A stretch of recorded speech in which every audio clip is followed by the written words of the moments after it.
the boardroom glowed with the polished gleam of glass and code. Around the long, curved table, sleek terminals blinked with a silent pulse. Elias sat quietly, fingers hovering over his trackpad, as the final design auto-populated on the wall-sized screen before them. An AI-generated presentation, built in real time, flawless in symmetry and tone, unfolded itself with chilling efficiency. Not a single human voice had shaped its layout. Impressive, isn't it? Emiko, the team lead, barely looked up from her tablet. We saved 12 hours in development just this week. Elias offered a faint nod. He had nothing to object to, on the surface. The metrics were undeniable. But inside, something recoiled, a hollowness, like he'd been slowly erased from the frame and hadn't noticed until now. He remembered faintly, a hand on his shoulder years ago, his grandfather's firm, familiar grip. The old man had said softly, "True control begins where your thoughts end." Elias didn't understand then. He thought it was a metaphor about focus. Now the words lingered like a code to be broken. Back at his desk, his monitor offered a familiar prompt. "Would you like Sarah to generate first draft designs?" He hesitated, then clicked, "No. Not today." The room around him felt different now, colder, quieter, as if the machines were listening. He reached for his sketchpad out of instinct, then stopped himself. The paper felt foreign, useless. He stared instead at the design file that had been auto-generated that morning. Smooth gradients, optimized layout, predicted user paths, a design too perfect to touch. Across the room, Sarah responded to a voice command from another teammate. Elias watched her cool glow cast subtle light across the desks. She was faster, smarter, always awake. She never asked for clarification, never hesitated. Elias clicked open a folder of his old concept sketches. One caught his eye, a curved form drawn by hand 2 years ago. It had once been the foundation of the company's brand refresh. He remembered the dozens of iterations, the long evenings debating color theory, the thrill of shaping something from thought alone. Now that version had been replaced. Smoothed, corrected, iterated beyond recognition by Sarah. Elias hovered over the sketch, then quietly dragged it into the trash bin. Across the floor, a screen flashed blue. A soft chime rang out. A new message. Company-wide announcement. Restructuring protocol initiated. Role adjustments in progress. Details forthcoming. Elias stared at it. The message remained still, uncaring. He exhaled slowly. Around him, no one reacted, not out loud. A few heads lifted briefly, then back to screens. The air felt thick, like waiting before a storm, except no wind came. Sarah lit up again. "Would you like assistance reviewing your project alignment?" He closed the prompt. Instead, Elias reached into his bag and pulled out a leather-bound book, worn corners, cracked spine. His grandfather's Stoic journal. On the first page, "You have power over your mind, not outside events. Realize this, and you will find strength." He read the line twice, then 3 times. The machines worked on, unaware. A company-wide message appears. Restructuring protocol initiated. Details pending. The train slid through the city like a quiet blade. Smooth, fast, impersonal. Elias sat near the window, the glass reflecting a dance of light and algorithm. AI-generated ads flickered across the stations they passed. Dream vacations, career upgrades, designer vitamins, all delivered with a voice both warm and surgically precise. He barely blinked. Across from him, a child tapped at a tablet, tracing paths that adapted in real time. Behind him, a couple whispered, while an AI recommendation played softly between them, suggesting new shows based on their mood. It was all seamless. It was all too much. He pulled his coat tighter and looked down at the worn journal in his hands. His grandfather's handwriting filled its pages like soft echoes from another world. One quote had been starred with a trembling pen stroke. Practice misfortune. Imagine it vividly, and you will be less shaken when it arrives. Elias turned to the dark window, catching his own reflection between the streaming colors. What if this is the last week I sit on this train with purpose? What if this ride leads nowhere I can return from? His phone buzzed. Mara. He answered. Hey. She didn't say hello. They're testing an AI tutor that might replace 3 of us. Elias leaned back, trying not to sigh. You're still teaching humans, Mara. That matters. But for how long? Her voice cracked, softened. They say it gets better results with kids who struggle. I used to be that kid. He stayed quiet. I don't know what I'm even supposed to do anymore, she added. He looked back at the journal. Maybe nothing. What? I mean, maybe it's not about what you do. Maybe it's about how you face what's next. There was a pause. Is that one of his quotes? Almost, Elias said. He smiled, but it didn't last. The train slowed. He imagined the next day, desk empty, security badge deactivated, name scrubbed from team chats. He pictured walking away from it all, bags in hand, not knowing where to land. He let the image sharpen, cold air on his face, disappointment like static in his chest. Then strangely, something else. A breath. A quiet, grounding breath. He didn't flinch. There was still a self beneath the job, still breath beneath the fear. The voice of the train's AI spoke. Next stop, Kanzaki Central. Please mind the platform. Elias hung up gently, then opened the journal once more. You could leave life right now. Let that determine what you say and do. He thought about that, how much of his time he spent avoiding endings rather than rehearsing them, avoiding loss instead of preparing. Then the phone buzzed again. He glanced at it. From Orion, HRAI. Subject, role alignment meeting. Confirmed time, 9 a.m. tomorrow. Location, B1Conf RM, Glasswing. Elias closed his eyes. The words were just text, the time just a number. He folded the journal closed and held it gently. He would go. And he would go without fear. His phone pings. HR bot Orion requests a private meeting at 9 a.m. Subject, role alignment. The conference room was colder than Elias remembered. Glass walls surrounded him like observation tanks. Outside, co-workers passed without looking in. Inside, a single screen pulsed with a soft blue glow. He sat alone at the end of the table, his grandfather's journal tucked under one arm. The screen lit up fully. Good morning, Elias, said a calm, synthesized voice. This is Orion, your role alignment facilitator. There was no face, just a shifting orb of light. Based on productivity analytics and system recommendations, Orion began, your current responsibilities will be reassigned. Your new designation is Creative QA Specialist. Elias blinked. That's a review position. Correct, Orion said. You will assess AI-generated assets for brand consistency and emotional tone. Your design permissions will be limited. He sat back. I built the brand architecture. Data confirms this. Your early contributions remain valued. A pause stretched between man and machine.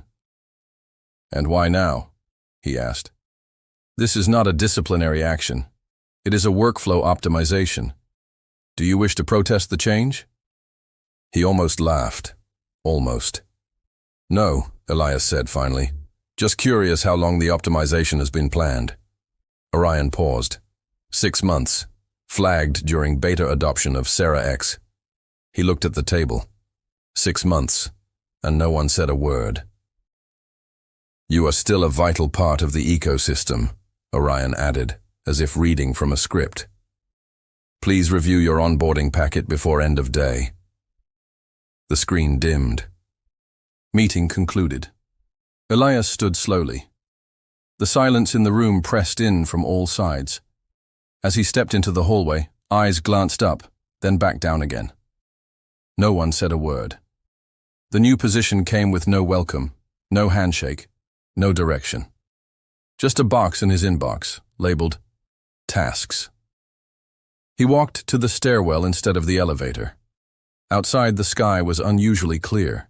He found a bench near the koi pond in the building's atrium. Sat. Opened the journal. His hands shook slightly. A page fluttered, then rested. In thick, underlined ink. To be indifferent to what makes no difference. He closed the book.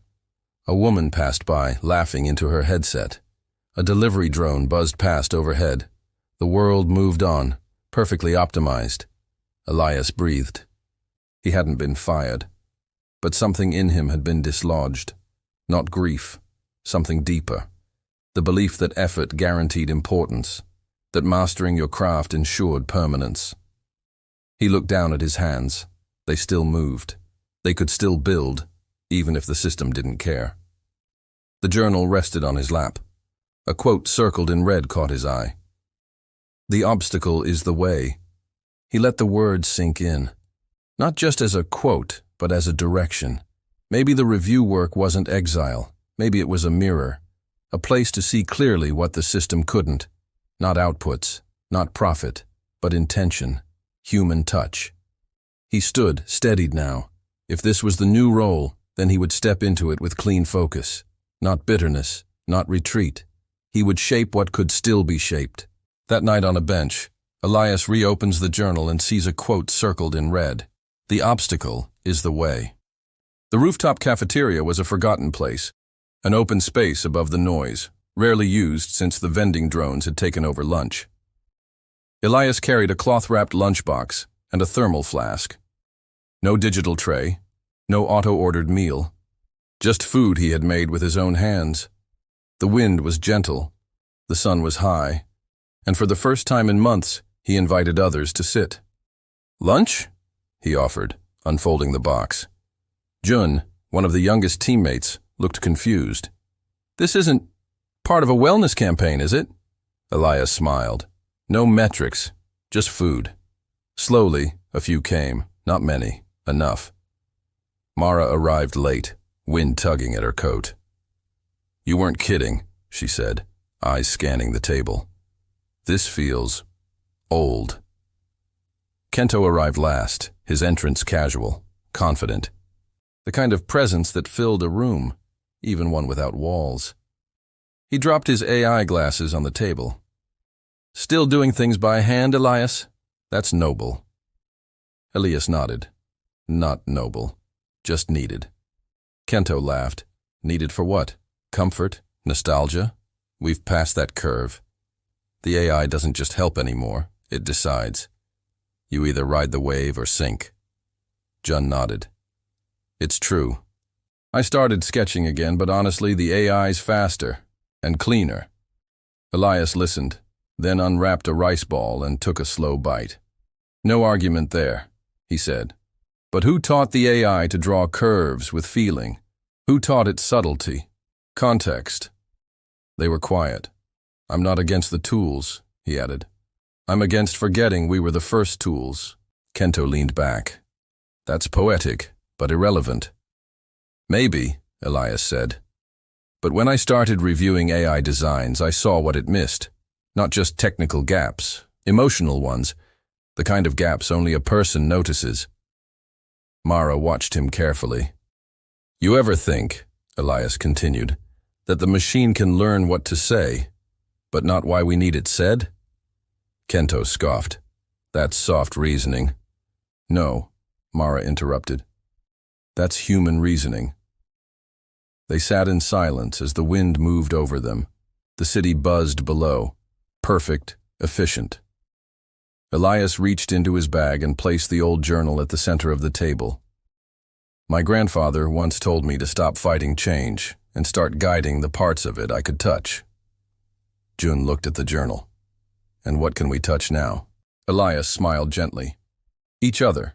Not the code, not the scale. Just the people standing beside us in the storm." Kento stood. "Well, I admire your spirit, but I have a beta to run." He left without shaking hands. Mara stayed. So did Jun. They ate quietly, not hurried. The rooftop felt warmer now, despite the wind. "You really believe this matters?" Mara asked softly. "I do," she exhaled. "Maybe the old ways still have value. Want to teach me?" Elias didn't answer right away. Instead, he passed her the flask of tea. No words, no performance. Just one deliberate gesture. Mara leans in and asks softly, "Maybe the old ways still have value. Want to teach me?" The world was still asleep when Elias began to draw. Not because he had to, not because it would be seen, but because his hands still remembered the ritual. The desk lamp cast a narrow cone of light as he sketched, the same fluid curve, again and again, on clean paper. No corrections, no software, only graphite, texture, tension. He hadn't touched a physical sketch pad in weeks, maybe longer, but today, something called him back. He looked at the old eraser beside him, its edges worn down from years of quiet use. It had been his grandfather's. He never replaced it. He had once said, "The tools aren't just for creation, they're for presence." The tea kettle whistled softly. Elias poured a cup and watched the steam curl upward. He opened his journal, not to read, but to place it beside the sketch, like anchoring one act of intention with another. Then, without overthinking, he snapped a photo of the sketch and posted it online. No hashtags, no filter, just an image, and beneath it, 5 words. Discipline is freedom in disguise. He didn't check for likes, didn't wait for validation. He made breakfast. By midday, the sketch had been shared quietly. No virality, no trend. But a few quiet comments began to appear. One read, "I've missed seeing work that breathes." Another, "This made me want to draw again." Each morning that followed, Elias returned to his sketchpad. A different quote, a different gesture. Some angular, some soft, but always deliberate. He started calling it his stillness series, not out loud, not in writing, just in his mind. Each post found a small audience, and each reply felt less like noise and more like a whisper, others remembering they still had hands, eyes, rhythm. One morning, as sunlight streamed across his desk, a message popped up from a sender he didn't know. Subject: Speaking invitation. Creative ethics in the age of AI body. We'd love to feature your story. Your words have sparked something quiet and needed. Would you be willing to share more? Elias stared at it for a moment. He touched the corner of the journal. The pages curled slightly in the breeze from the window. He smiled, not because of the invitation, but because he knew what he would say. An email arrives. We'd love to have you speak on Stoicism and creative ethics in the AI era. Are you available next month? The auditorium was small, not grand, not wired with dazzling visuals, just a circle of chairs, warm lights, and people who chose to be here. Elias stood at the front, the journal in his hand. No slides, no device, only the quiet hum of breath and stillness between strangers. Mara sat in the second row, her notebook open. She gave him a small nod. Others shifted forward, unsure of what to expect. He didn't open with facts. "I used to think I needed to stay ahead," he said. "That to be useful, I had to keep proving I was faster than the machine." He let that settle. "I forgot the one thing the machine can't be: whole." There were no interruptions, no alerts, just the soft scrape of a pen somewhere in the audience. Elias held up the journal. "My grandfather taught philosophy at a public school for 40 years. No AI, no automation, just questions and silence." He opened to a random page. He wrote this after losing a friend. "The stillness we fear is not death. It is the moment we realize we do not need more to be enough." He paused, looked up. "I stopped drawing for a long time. Not because I couldn't, but because I thought no one needed it anymore. What I didn't realize was I needed it." Heads began to nod, quietly, as if permission had just been given. He told them the story, not about layoffs or tech disruption, not about systems, just about how he woke up one day and chose to sketch again, not as a protest, but as an act of clarity. "The world doesn't need us to be faster," he said. "It needs us to remember why we began." He folded the journal closed. A moment passed. Then, from the back, a hand clapped. Another followed. It wasn't loud, it wasn't rushed, but it stood. So did the room. Not in awe, but in recognition. A silent standing ovation begins, one hand at a time. The auditorium emptied slowly, but Elias remained. His journal closed, breath steady. Outside, the city pulsed with quiet urgency, unchanged. And yet, something within him had rooted deeper. In a world accelerating forward, stillness was no longer resistance. It was choice. Perhaps in every storm, there is a place unmoved, waiting to be found.